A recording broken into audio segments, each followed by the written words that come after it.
예수의 부활을 믿을 수밖에 없는 이유라는 제목으로 오늘 하나님 말씀을 전하겠습니다.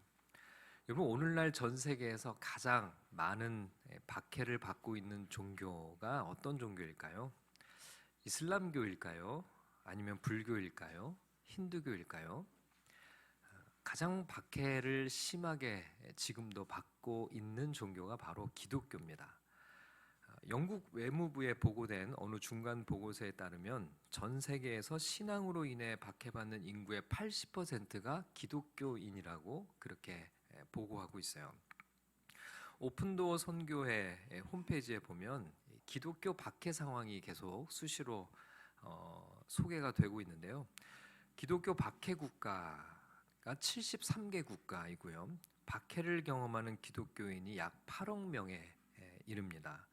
높은 수준의 박해를 경험하는 기독교인은 2억 4,500만 명으로 그렇게 소개가 되고요. 그러나 교회와 기독교인들에 대한 박해는 해가 갈수록 점점 더 심해지고 있다고 합니다.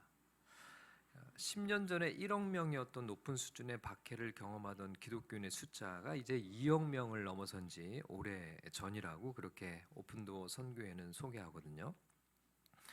2018년 한 해 동안에 순교자가 전 세계적으로 3,000명이 넘어요. 2019년에는 순교자가 4,000명을 훌쩍 넘는 그런 숫자로 파악이 되고 있습니다. 교회에 대한 방화, 공격, 또 재판 없는 투옥이나 구금도 이전에 비해서 계속 증가하고 있어요.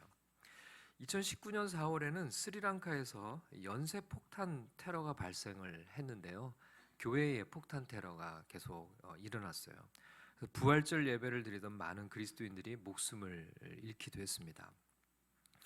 그리스도인에 대한 박해와 공격은 오히려 점점 더 증가하는 추세라고 하니 참으로 안타깝고, 우리 기독교인들이 더 힘써 기도해야 할 이유가 또 여기에 있죠. 여러분, 교회와 그리스도인들을 향한 박해의 역사는 2000년을 거슬러 올라가죠. 오늘 우리가 읽은 본문 말씀에는 이 기독교 박해의 시작을 알리는 아주 중요한 사건이 기록되어 있습니다. 복음을 전하던 사도들이 체포되어 감금되는 일이 발생하거든요. 자, 오늘 본문 3절 말씀을 다 같이 읽어보겠습니다. 시작.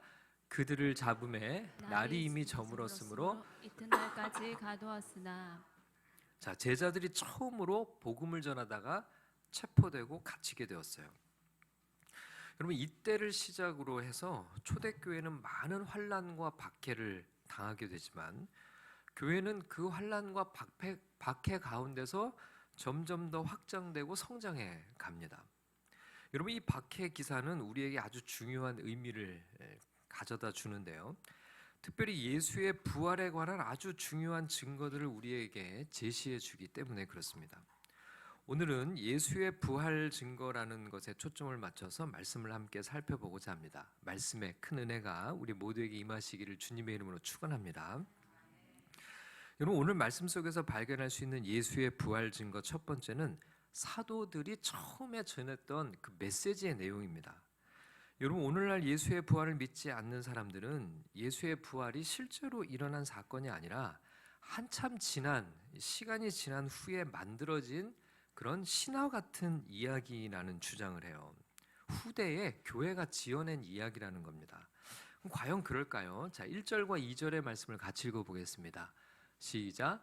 사도들이 백성에게 말할 때 제사장들과 성전 맡은 자와 사두개인들이 이르러 예수 안에 죽은 자의 부활이 있다고 백성을 가르치고 전함을 싫어하여.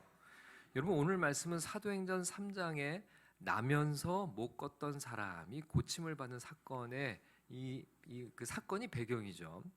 베드로와 요한이 성전에 기도하러 올라갔어요. 성전의 아름다운 문 앞에서 구걸하던 한 장애인을 예수의 이름으로 이렇게 세웠습니다. 이 놀라운 기적을 목격한 사람들을 향해 베드로가 설교를 시작하는데요.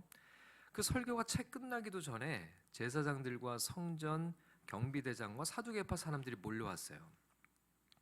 자, 그런데 성경은 이들이 사도들을 향해서 아주 대단히 싫어했다 이렇게 기록을 해요. 이들이 몰려온 이유가 무엇이었을까요? 왜 이들이 이렇게 싫어하고 또 격한 반응을 보였을까요? 도대체 무엇 때문에 제사장들과 사두개파 사람들이 화가 났을까요? 자, 그건 이 사도들이 전한 메시지의 내용 때문인데요. 2절을 보면 사도들이 전한 메시지가 나옵니다. 자, 2절 말씀 우리 다시 한번 읽어보겠습니다. 시작. 예수 안에 죽은 자의 부활이 있다고 백성을 가르치고 전함을 싫어하여. 여러분, 새 번역은요 이 부분을 이렇게 번역을 했어요. 그들은 사도들이 백성을 가르치는 것과 예수의 부활을 내세워서 죽은 사람들의 부활을 선전하고 있는 것에 격분해서 이렇게 번역을 했습니다. 자, 이들이 격분한 이유가 뭐예요? 사도들이 부활의 메시지를 전하고 있었기 때문에 그렇습니다. 예수의 부활을 내세워서 죽은 사람들의 부활을 선전하고 있었기 때문에 격분한 거예요. 자, 그럼 왜 사도들의 메시지에 이들이 이렇게 격분했을까? 자, 그 이유는 이 사두개파 사람들 때문에 그런데요. 이 사두개파 사람들은 예수의 부활뿐만 아니라 부활 자체를 인정하지 않던 분파였어요. 부활뿐만 아니라 영이나 천사와 같은 그런 영적 존재 자체를 인정하지 않았어요. 마가복음 12장 18절 말씀을 같이 읽어볼까요? 시작. 부활이 없다 하는 사두개인들이 예수께 와서 물어 이르되. 그리고 사도행전 23장 8절을 읽어보겠습니다. 시작. 이는 사두개인은 부활도 없고 천사도 없고 영도 없다 하고 바리새인은 다 있다 함이라. 사두개파 사람들은 부활뿐만 아니라 영도 없고 천사도 없다고 가르치는 그런 사람들이었거든요. 근데 이 사두개파의 다수가 제사장직을 수행하고 있었어요. 이들이 바로 이 사두개파 사람들과 제사장들이 격분해서 이 사도들을 찾아와서 그들을 옥에 가두는 그 배경이 바로 이들이 부활의 메시지를 전했기 때문이라는 거예요. 이들이 사도의 메시지를 듣고 격분했다는 사실은 자연스럽게 사도의 메시지 내용이 예수의 부활이었다는 사실을 우리에게 보여주는 아주 중요한 증거가 되는 것입니다. 사도행전을 보면 사도들이 설교할 때마다 처음부터 일관되게 무엇을 전했냐면 예수의 부활 메시지를 전했어요. 베드로의 첫 번째 설교는 오순절 성령 강림이 있었던 바로 그날 아침에 있었는데요. 오순절은 예수님께서 부활하신 후 정확하게 50일이 되던 날이었죠. 그날의 설교 주제도 바로 무엇이었을까요? 예수의 부활이었습니다. 사도행전 2장 32절을 읽어보겠습니다. 시작. 이 예수를 하나님이 살리신지라 우리가 다 이 일의 증인이로다. 예수님이 부활하신 지 50일이 지난 시점부터 이미 사도들은 부활 메시지를 집중적으로 전하기 시작했어요. 나면서 못 걷는 사람을 고친 후에 성전에서 행한 베드로의 설교에서도 핵심은 마찬가지로 예수의 부활이었습니다. 사도행전 3장 15절을 읽어보겠습니다. 시작. 생명의 주를 죽였도다. 그러나 하나님이 죽은 자 가운데서 그를 살리셨으니 우리가 이 일의 증인이라. 사도행전에 기록된 베드로의 첫 번째 설교와 두 번째 설교 모두 그 중심 메시지가 예수의 부활이었어요.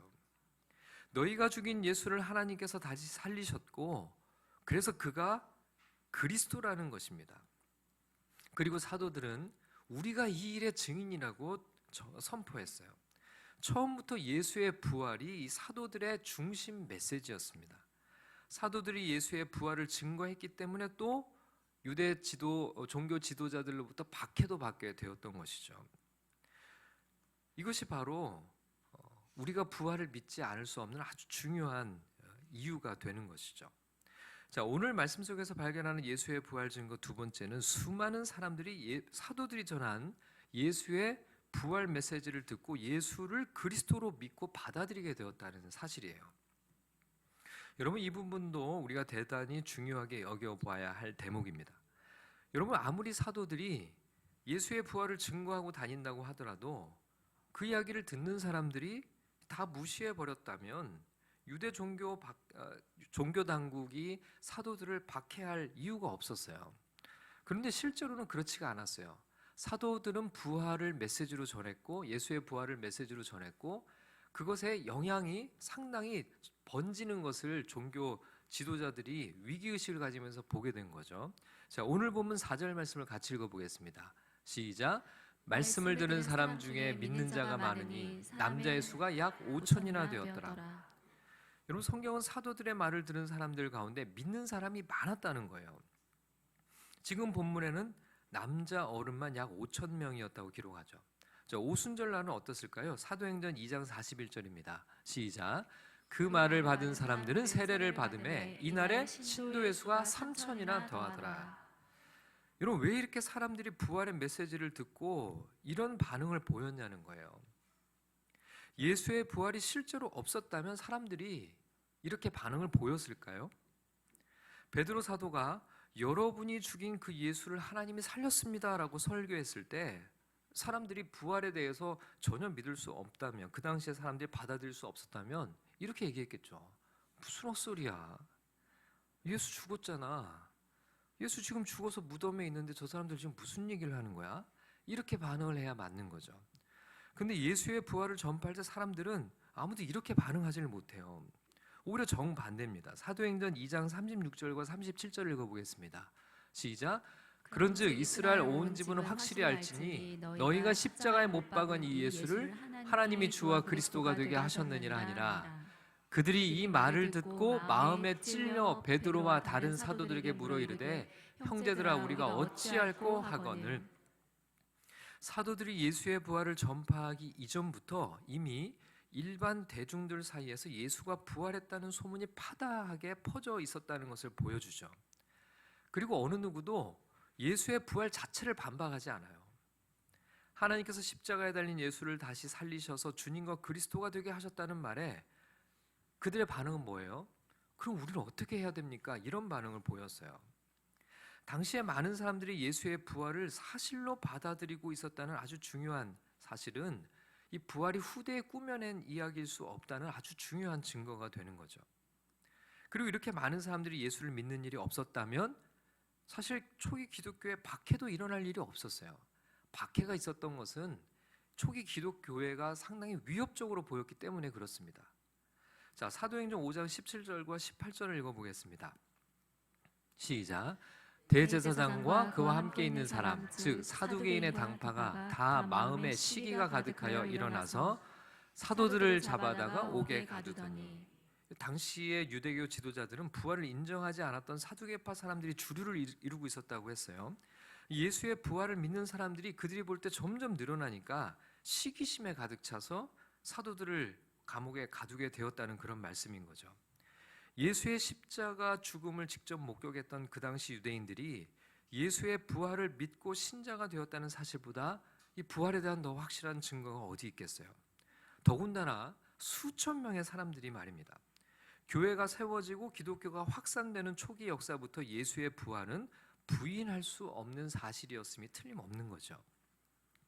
자, 오늘 말씀 속에서 발견하는 예수의 부활 증거 세 번째는 예수를 죽인 지도자들이 예수의 부활을 반박하는 증거를 제시하지 못했다는 사실이에요. 사도들이 일반 대중들을 상대로 예수의 부활을 선포했을 때 많은 사람들이 예수를 믿었어요. 하지만 일반 대중들은 한계를 지니고 있었습니다. 사건의 정확한 진상을 파악할 수 있는 권한을 가지고 있지는 않았어요. 그러나 유대교 지도자들은 달랐습니다. 만일에 예수의 부활이 사실이 아니라면 지도자들은 얼마든지 그것을 조사해서 반박할 수 있는 결정적인 증거를 제시할 수 있는 위치에 있었던 사람들이죠. 사건의 진상을 파악해서 가짜 뉴스가 번지지 않도록 할 수 있었어요. 심지어 예수의 시신을 찾아서 공개할 수도 있습니다. 무덤을 공개할 수도 있어요. 그러나 유대교 지도자들이 취한 행동은 고작 사도들이 말을 하지 말라고, 부활에 대해서 말하지 말라고, 설교하지 말라고 입막음하고 위협하고 그들을 감옥에 가두는 게 전부였어요. 사도행전 4장 21절을 읽어보겠습니다. 시작. 관리들이 백성들 때문에 그들을 어떻게 처벌할지 방법을 찾지 못하고 다시 위협하여 놓아주었으니 이는 모든 사람이 그 된 일을 보고 하나님께 영광을 돌립니다. 유대교 지도자들은 사도들이 전하는 예수의 부활 메시지를 직접적으로 반박하는 증거를 제시하지 못하고 다만 예수를 전하지 못하도록 위협하고 협박하고 때리고 감옥에 가둘 뿐이었어요. 유대 지도자들이 취할 수 있는 유일한 방법이 박해였던 것이죠. 사도행전 5장 40절 말씀을 읽겠습니다. 시작. 그들이 옳게 사도들을 불러들여 채찍질하며 예수의 이름으로 말하는 것을 금하고 놓으니. 여러분, 이들은 한 번도 예수의 부활을 반박하는 증거를 제시하지 못해요. 대신 힘으로 진실을 가리려고 하죠. 하려고만 합니다. 근데 역설적이게도 유대교 지도자들의 이런 행태는 예수의 부활을 우리가 믿을 수밖에 없게 하는 그런 증거가, 아주 중요한 증거가 되는 것입니다. 자, 오늘 말씀 속에서 발견하는 예수의 부활 증거 네 번째는 예수의 제자들의 변화예요.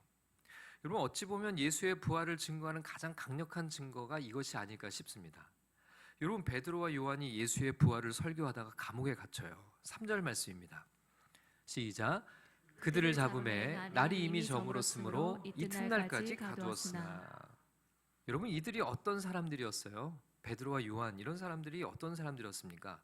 베드로는 예수님이 체포되셨던 그 밤에 예수를 모른다고 3번씩이나 부인했던 사람이죠. 그냥 부인의 정도가 아니었어요. 안 믿어줄까 봐 자신이 저주까지 하면서 부인을 했어요. 여러분, 그리고 제자들은 모두 흩어지고 도망갔습니다. 그 누구도 박해를 이길 수 있을 만한 그런 담대한 믿음을 가진 사람들이 아니었어요. 누구보다도 박해와 위협을 두려워하고 무서워하고 공포스럽게 여겼던 사람들이죠. 그런데 그런 제자들이 지금 어떻게 되고 있어요? 직접 박해를 당하고 있어요. 그 박해를, 위협을 오히려 받아들이고 있는 거예요. 예수의 부활을 전하다가 감옥에 갇히는 일도 일어납니다. 그리고 유대교 지도자들 앞에서 재판을 받는데요. 자, 5절에서 7절까지의 말씀, 오늘 본문 5절에서 7절입니다. 시작. 이튿날 관리들과 장로들과 서기관들이 예루살렘에 모였는데 대제사장 안나스와 가야바와 요한과 알렉산더와 및 대제사장의 문중이 다 참여하여 사도들을 가운데 세우고 묻되 너희가 무슨 권세와 누구의 이름으로 이 일을 행하였느냐. 사도들을 가운데 세워놓고 둘러싼 이들이 누구죠? 바로 예수를 신문하고 죽였던 사람들이에요.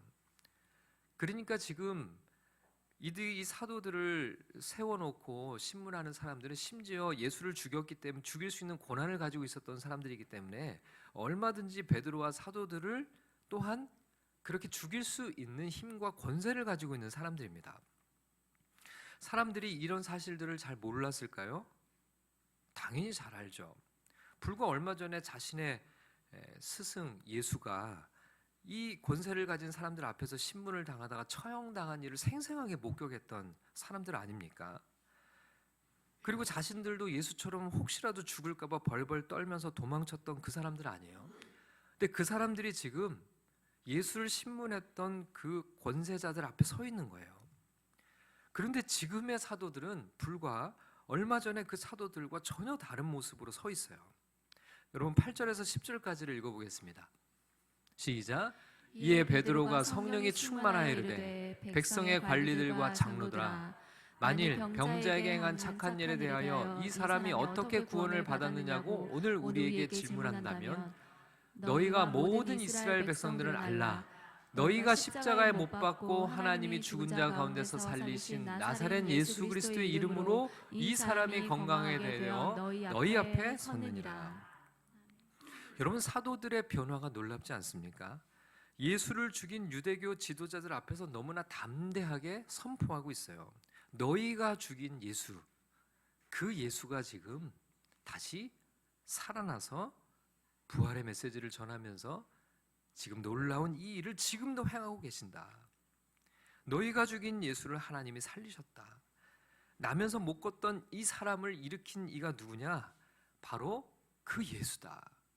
예수가 지금도 살아서 이 놀라운 능력을 행하고 계신다. 너희가 그것을 알아야 된다. 너희가 죽인 예수의 이름을 너희도 믿어야 구원을 얻을 수 있다.